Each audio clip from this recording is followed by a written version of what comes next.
All right, we are back for part three of my 2021 Ohio State football season in review / 2022 season preview. And now we're going to get into the coaching hires. I like to call this segment Ryan Day Ain't Playing.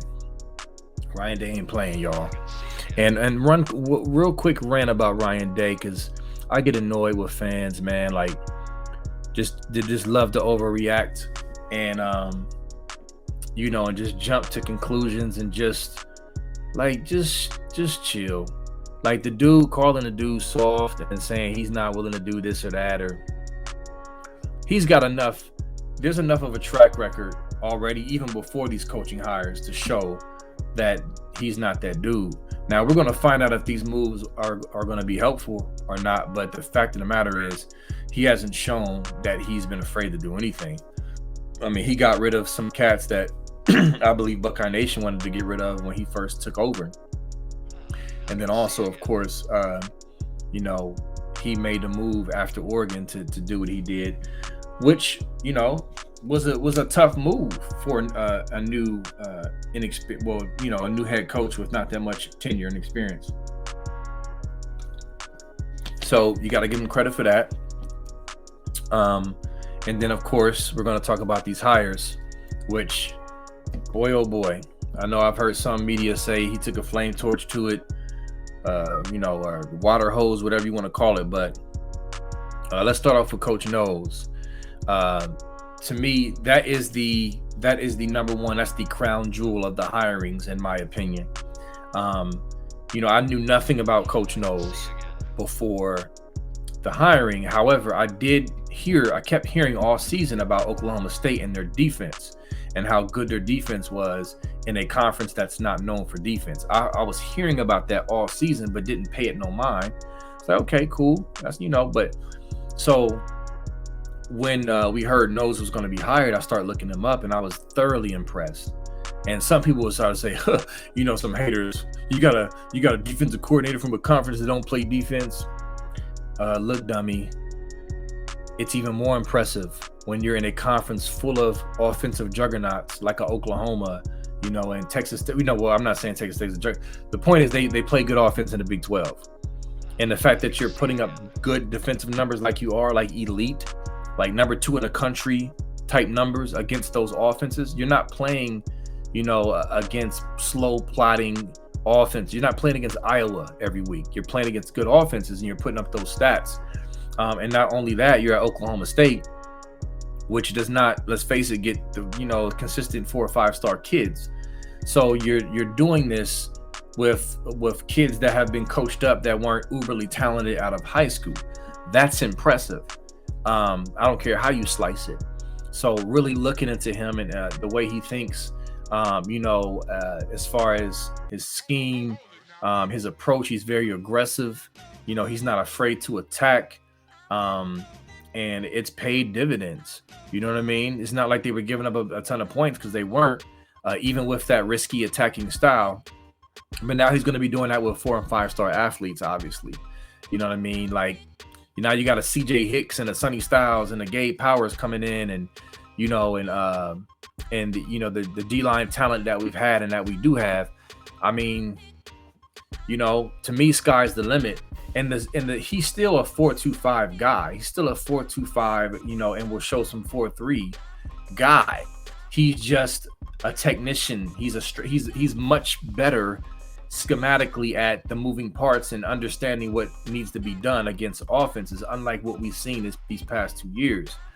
Let's just face it, and let's be honest, there was incompetence with adjustments, incompetence with understanding how to properly defend what the offense was doing, not only with our scheme, but with our personnel. And we saw that, you know what I mean? Yes, there were some challenges at linebacker and other positions that, like, the talent, especially with injuries, wasn't necessarily there. But you cannot tell me that in Iowa and Wisconsin, and the talent that they get compared to what we get, is more competent defensively than we are. It's not just talent, okay? It's the mind behind it. You know what I mean? Behind the scheme. So having Coach Knowles come in with his experience, with his track record, is to me is the number one thing I'm super excited about, is competence on defense. And also someone who Ryan Day doesn't have to, hold their hand. He can step back and focus on the offense. And how can we get, Trey Henderson on the edge more? So that's number one. A few of these other guys, I'm still getting to know, like Justin Fry from UCLA. Looked him up. He has a really good track record. His former players, especially in the NFL, are giving him, super props. He's an energetic recruiter. It's hard to tell, how good of a recruiter he is when you're at certain schools. No knock on UCLA, but it's not Ohio State. So you're just not going to consistently get, those kids. But he's already out in the trail. He's getting good reviews. Younger guy. His development track record is especially good. So to me, with Stud, he wasn't terrible, but the insider sources who have been around the program for years have confirmed that he just wasn't a great recruiter. We've heard that there was a laziness there. There wasn't, a lack of want to, so I don't think we're going to see that with Justin Fry. Perry Eliano, safeties coach from Cincinnati. We know the track record, coaching 2 stud corners at Cincinnati. What is his name? Sauce Gardner. And I forget the other kid's name. And he won the award, the DB award, slipped my mind. The Thorpe. But track record, 90 miles down I-70. I didn't even think about this dude. Wasn't even thinking about him. And apparently he's a great recruiter. So I think that is an excellent pickup for our secondary. The proof's in the pudding, as far as development. And he's a really, really good recruiter. And how much more with that block on his chest. So very excited about him as well. And looking forward to getting to know him better. Tim Walton. I don't, off the top of the head, I don't remember him. Been watching Buckeye football since I've been born. But he played at Ohio State back from 90 to 93. And he played corner. And he has a NFL background, college background. His former players talk him up. I posted a video of Jalen Ramsey saying he's the best coach he's ever had. He's coming back home. So, that's another good pickup, in my opinion. And there was a couple analysts, McFarland and Hunter, 2 defensive guys, one off the field role, one on the field role, as far as like analysts and like assistants. That will be helpful to kind of help usher in the scheme of Jim Knowles. So listen, I like the moves. I think it was necessary. I think Ryan Day is showing that he's willing to do what he feels it takes to get this program to where it needs to be. Everyone knows the offense is not an issue. The offense was not perfect against Oregon because we could have ran the ball more and we had a young quarterback, but the offense was not the issue. It's been the defense the whole time, y'all. If our defense was even remotely competent, we're probably undefeated and going to the playoffs. Like straight up with our offensive talent. So I'm so glad that this was addressed. And again, like we have the athletes, but the competence within the scheme of a mind who understands the game and who's good at what they do in Jim Knowles is going to get this defense improved immediately. I'm thinking it's going to be Chris Ash type immediately. You know what I mean? Even Jeff Hafley type immediately. So I'm very, very excited about that. So moving on really quick. I'm also, don't forget, we getting some new field turf, y'all. I'm excited about that too. Shoot, seeing our boys slip and fall, every other play, and the pink looking Blocko, man, it just made my stomach turn. I hated seeing that. Now I'm curious to see if they actually are going to go with one of the fans' suggestions. I put in 3 different ones. I posted it on my page. But I'm wondering if they're going to flip it. Personally, I would like to see, I don't want the red sidelines no more. The scarlet, not sidelines, but end zones. I'd rather have the green turf in the end zones with the scarlet letters with maybe white and gray trim. And then the Blocko in the middle, or what else did I put? I forget the other design I did. Or the Ohio State logo in the middle. Either one will be dope. But I'm curious to see how that happens. They're probably going to start pretty soon. I don't know if it's going to be before the spring game or after. But but I'm thinking it's going to be after because of the weather. So I heard it was a little tough to do that, in cold Ohio, trying to put turf down. So real quick, transfer portal pickups. Demonte Chip Trainum, a really, really good athlete. We recruited him at linebacker out of high school, Akron Hoban, but he wanted to play running back at Arizona State, so we did. But kind of shows that our evaluation was spot on. And to me, he's Chambers 2.0. I know that may seem lazy, but it's not. It's really almost the identical situation. Chambers was a really good linebacker in high school as well. You know what I mean? and he was like a 4-star at both positions. And we're seeing that now. And so I would expect to see more development from Chambers in the offseason playing in that position. But Trainum is a very athletic, physical dude, good speed. So we're adding athleticism to the linebacker spot. And I think his natural instincts will kick back in. And he's already here. So, I think we should be able to at least get him in a rotation to do some things. And then, of course, Tanner Mcallister from Oklahoma State. He's a solid safety. He's not a world beater. He's not a first-round pick. But when you look at him, watch him against Notre Dame, he gave up a couple plays, but he also made some plays too. And I saw him play. I saw his film like earlier in the year, and he was around the ball. He was physical. He was instinctive. It was not a clown show. I mean, he was coming up making hits. He knew where he was supposed to be. So him coming in knowing Jim Knowles' system is going to just be an improvement over what we had off the bat. And I know we like to get after Shaw. And, Shaw wasn't the best safety in the world.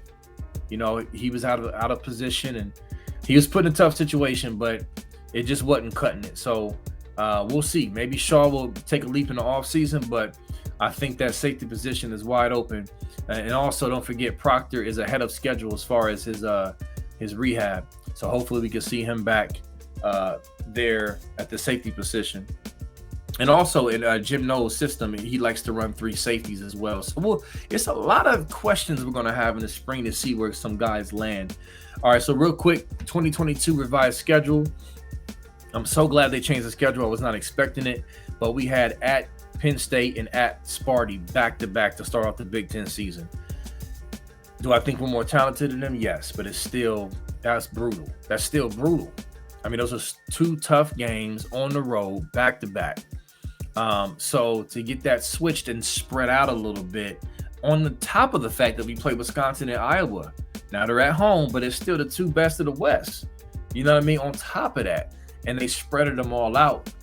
So I don't know how that came about because they never have given us favors with schedules. So we've had brutal, tough, Michigan State and Michigan back-to-back, a couple years and just other just seemed like we always got to play Penn State at night, stuff like that. So I don't know what came about till we actually got some favor. I mean, we the big boy in this conference. We should be able to get some type of leeway. But I'm glad I posted the changes on my page. If you want to see all the details of what changed, you can go see our schedule. But we open up with Notre Dame. Very, very happy about that, especially with your boy Marcus Freeman running his mouth.